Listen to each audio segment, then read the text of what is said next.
Welcome everyone. I'm Jim Tolles. I'm a spiritual teacher. I want to talk about appreciating complex attachments. And let's talk about complex attachments around things that society often approves of, like being attractive, being loved, and managing money. Before I go any further, I want to invite you all to check out spiritualawakeningprocess.com and to sign up for my free newsletter, which you can also do down in the description section below this video. I've been doing this since 2010. Your support in all sorts of big and small ways are also appreciated, so donations help keep this ship going. Some of the messages that I get are oversimplifying attachments. We'll talk about, let's say, money, and we think it's just one thing. And then people get frustrated when they actually find out it's a lot of things. That money gets triggered in different situations with different people at different times. We start to find out we have a lot of different attachments to money. And for many people, money and love are connected, and love is a whole other set of attachments. And when they're combined, let's say family and money, we have a lot of different things going on all at once. But you just think it's about the uncle asking you for money again, right? So that sounds like it's one thing, right? But it really isn't. In the background, there's a whole slew is a great word, a whole slew of ideas and beliefs and past experiences that are impacting this situation. And the frustration you have, and the reason the uncle is asking you, and the amount, and all those types of things are at play. We want to appreciate that this is a complex set of attachments. And now, for fun, let's throw another one in there that has to do somehow with being attractive.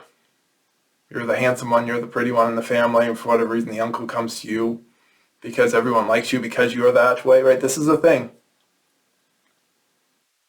where people go towards what is currently considered to be culturally attractive. And that also can bring resources into you that when you look a certain way, and we all know this, when you look a certain way, you get hired for jobs, you get pay raises, you get other kinds of support. So there's a lot of social benefit to being attractive in certain ways, to speaking in certain ways. And there's all kinds of things that can be attractive along with the physical stuff, but just how you're educated, how you're speaking, your presentation, your bearing. Lots of those different levels create a whole bunch of different attachments about who you are and how to interact. And this one simple situation where the uncle is coming to you because you're attractive, because perhaps you do look good physically, but you're also well educated and you've gotten a lot of support in the work world. And so there's a certain level of power that has come with that. Ooh, power is in here too now, right? So we got power, and we got love, and we got attractiveness of different kinds, and we've got money. So now we have 4 big balls of knotted yarn. But the situation looks like it's just one. And this is really what I'm talking about, because each of these things you kind of have to take it one little thread at a time, not trying to unwind the whole thing, but a lot of times people don't see that there are these 3 big balls of knotted thread that are creating this situation. And they're frustrated. It's like, what do I do? I can't seem to get rid of this one thing. It's not just one thing. The tools continue to be simple, my friends. Breathe, come back to awareness to watch this interplay inside yourself. And it's important that that's the primary. Watching the uncle or whatever the external situation is that you're dealing with is secondary. Because you're trying to understand how are you responding? What are you bringing to it?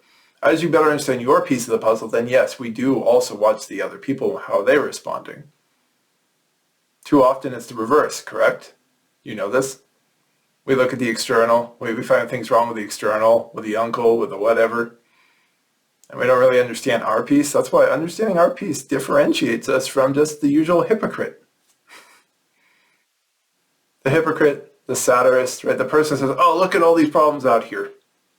Look at him over there, over there, over there. And what we say is, no, no, no, no.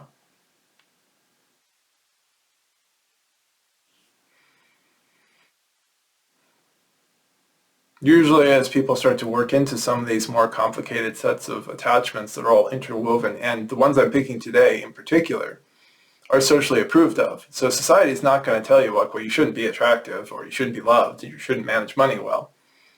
What we're talking about is the nature of attachments. Any kind of attachment will make you suffer. The person in this imagined scenario is suffering the issue with the uncle. That's what's happening. They're suffering. Suffering isn't just a major trauma. It's usually when things are overwhelming that most people are coming to look for help. For those of you, as I said in another video, I invite you to go deeper when life is good. This is the time when you have the emotional resources, the mental capacity to go deeper and to unwind what is love and how is this intertwined with the uncle. Where are these scarcity fears coming from? What are they about? How are these taught to me in my life? How are these practiced by society around me? There's a lot of things that we can go looking for. And just a simple little idea today. Right? This isn't a big idea, but it can be a profound idea, as many things are on this spiritual path. That simplicity can be profound, but to see that we're not looking at one, we're looking at four major attachments and series of attachments and beliefs and behavior patterns that are all interwoven, that are going to take some time and some real mental focus to start to understand, oh, these are these threads. And then as we go through the mental focus, the emotional focus, because our biggest attachments are grounded in emotional and physiological response. If there's no physiological fear to having not enough, to having not enough money, or having not enough love, or whatever the not enough is, if there's no physical response, you don't care. That means it's not an issue. It's the emotional, physical stuff that I've talked about again and again in my videos and on my blogs. That's what makes it real. That's an attachment, and that's where we're going to have to ultimately go. But we want to work with the mind to get the mind in the right place to appreciate the complexity of things that are going on in there, and then the profundity of the power of the simple emotion of I am scared. I am not safe. Safe, not safe. This is the binary of the human body, and we're operating by it all the time. And while you can know that this is at the base of any of these complicated issues, you cannot skip steps. You're going to have to go through that brain pain of understanding them and the emotional churn of releasing how they got taught to you, and the physical dropping as the tensions that are associated, just the raw tensions that are associated with some of these things, like, am I pretty or am I not? Am I educated enough, or do I need more education, right? All these ways that we're trying to make ourselves attractive to society. Right, that's going to come out of your body too. And as you let that all go, then situations like the uncle and others come up, and you can respond from that space of clarity inside. And whatever the outcome, you are clear in yourself. I hope this is helpful. Please leave a comment if you found something useful and what that was. And please share this video around and subscribe to the newsletter. Have a great rest of your day.